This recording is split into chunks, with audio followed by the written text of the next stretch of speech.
Alhamdulillah nahmaduhu wa nasta'inu wa nastaghfiruh wa na'udzu billahi min shururi anfusina wa min sayyiati a'malina may yahdihillahu fala mudhillalah wa may yudlilhu fala hadiyalah.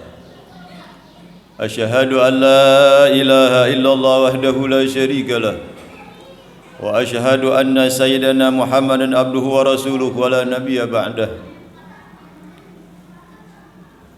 Allahumma salli wa sallim ala sayyidina Muhammadin miftahi babi rahmatillah adada babi ilmillah salatan wa salaman daimain bi balimikillah wa ala alihi wa sahbihi wa man wala wala hawla wala quwwata illa billah.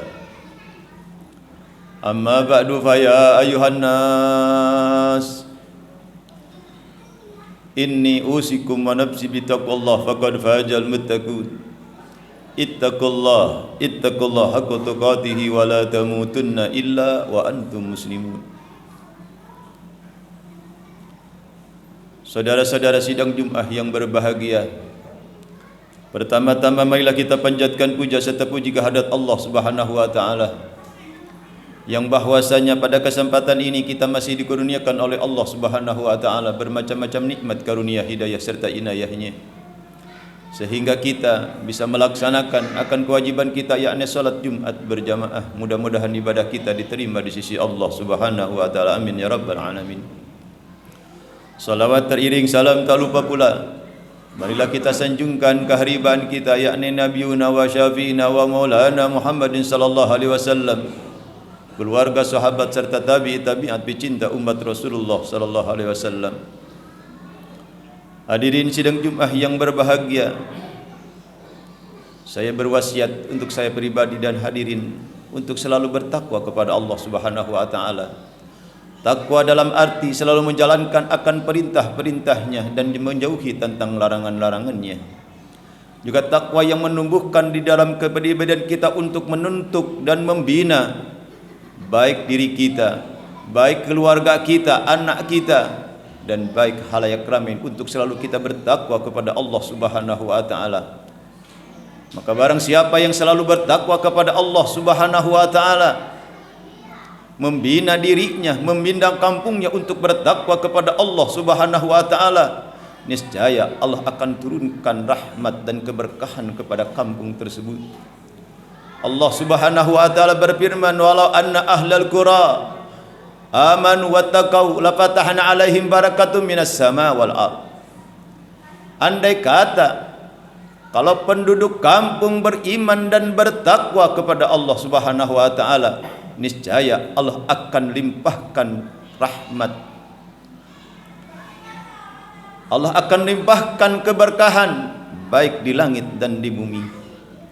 Maka mudah-mudahan Allah Subhanahu wa taala selalu memberkahi kita. Amin ya Allah ya rabbal alamin. Hadirin sidang Jumat yang berbahagia, maka dengan itu marilah kita bina diri kita, keluarga kita, sehingga diri kita meningkat di dalam ketakwaan kepada Allah Subhanahu wa taala. Maka mudah-mudahan kita capai takwa dengan sebenar-benarnya takwa kepada Allah Subhanahu wa taala, dikatakan dengan ainut taqwa. Abdullah bin Haddad mengatakan, di mana seseorang mempunyai ainut taqwa, yakni takwa kepada Allah Subhanahu wa taala dengan sebenar-benarnya takwa, dikatakan ainut taqwa, dia memiliki 4 tanda. Yang pertama, khaufun najari, yakni yang pertama takutnya hanya kepada Allah Subhanahu wa taala semata. Tidak takut kepada yang lain apakah adalah makhluk dari Allah Subhanahu wa taala. Dikisahkan, diriwayatkan, ada Imam Junaid al-Baghdadi, beliau kedatangan tetamu ke rumahnya. Lantas tetamu tidak lama kemudian pulang dari rumahnya. Ketika pulang dari rumahnya, ini tetamu dijegat oleh beberapa macan yang begitu ganasnya menghampiri tetamu tersebut. Lantas tetamunya tidak langsung pulang, kembali lagi kepada Imam Babadin Abadi karena ketakutan di depannya begitu banyak macan yang akan menerkatnya. Lantas apa gerangan Junaid al-Baghdadi menghampiri macan-macan tersebut? Apa yang dikatakan? Wahai al-usud, wahai para macan, pergilah engkau. Sedikit pun Junaid al-Baghdadi tidak merasa takut akan macan yang mendekatnya. Namun macan-macan itu takut kepada Junaid al-Baghdadi karena ketakutan, karena ketakwaannya kepada Allah Subhanahu wa taala. Maka ini dikatakan dengan ainut taqwa. Yang pertama, khaufun najari, hanya takut kepada Allah Subhanahu wa taala. Bagaimana dengan kita? Jangankan dengan macan, andai kata kalau kita dalam ketakutan, seekor tikus yang kecil kita takut, merasa takut.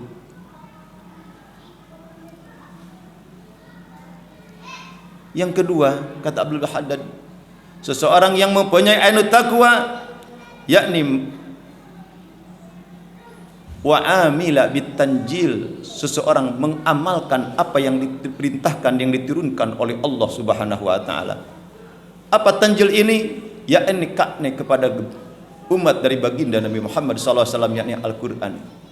Di dalam Al-Qur'an ada perintah, ada anjuran, ada larangan, ada targhib dan tarhib. Maka dengan itu, marilah senantiasa kita rajin untuk membaca Al-Quran. Setelah kita bisa membaca Al-Quran, marilah kita mengartikan itu Al-Quran. Setelah kita bisa mengartikan, marilah kita mengamalkan dari anjuran dari dalam Al-Quran. Apa sebabnya? Rasulullah sallallahu alaihi wasallam bersabda, "Man ja'ala al-Qur'an amamahu dakhala al-jannah, wa man ja'ala al-Qur'an fawqa dhahrihi dakhala an-nar." Barang siapa yang menjadikan Al-Quran di depannya, selalu mendapatkan Al-Quran yang menjadi imamnya, maka Allah akan masukkan ke dalam surganya, kata Rasulullah. Tapi sebaliknya, waman ja'al Al-Quran fawqa dhahri dakhalan nar, barang siapa yang menjadikan Al-Quran di belakangnya, Al-Quran hanya menjadi hiasan saja di lemari tanpa dibaca, hanya hiasan rumahnya saja. Dia lebih mementingkan publisitas, lebih mementingkan berita-berita yang tidak perlu daripada membaca Al-Quran. Rasul katakan dakhalan nar, orang tersebut akan dimasukkan ke dalam nerakanya Allah Subhanahu wa taala. Naudzubillah, summa naudzubillahi min dzalik. Kata Abdul Haddad, yang ketiga, tanda seseorang yang mempunyai ainut taqwa, yakni wal qanaah bil qalil, orang yang selalu menganggap cukup dengan perkara yang Allah berikan kepadanya walaupun sedikit. Dalam kesempitan apapun, dalam keadaan apapun, Allah berikan kepada kita kesempitan apapun, dalam keadaan ini kita terima dengan apa yang Allah telah berikan. Sehingga ahli pujangga mengatakan, wal kunu rahah wa tam'u zunun. Orang yang tidak merasa cukup dengan perkara yang telah diberikan oleh Allah Subhanahu wa taala, jangankan sedikit, banyaknya tidak merasa cukup, al junun, orang tersebut dikatakan gila. Tapi sebaliknya, wal qanaah rahah, orang yang merasa cukup dengan apa yang diberikan oleh Allah Subhanahu wa taala, jangankan banyaknya, sedikit pun dia akan merasakan kecukupan di dalam kehidupannya. Rahah, orang tersebut akan merasakan kesenangan dalam keadaan apapun.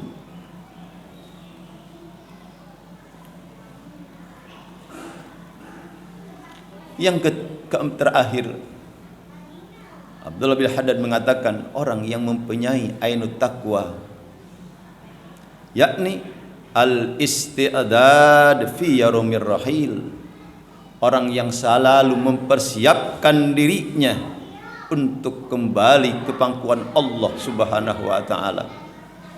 Semua yang hidup ini akan menyicipi akan kematian. Maka dengan itu, mudah-mudahan amalan-amalan kita, baik yang wajib, baik yang sunnah, kita selalu memperhatikan kita Di depan kita banyak tugas-tugas kita untuk beribadah kepada Allah Subhanahu wa taala, untuk kita persiapkan diri kita kembali ke pangkuan Allah Subhanahu wa taala. Maka mudah-mudahan Allah Subhanahu wa taala jadikan diri kita menjadi orang yang menjadi ainut taqwa, ya dipilih oleh Allah Subhanahu wa taala. Amin amin ya Allah ya rabbal alamin.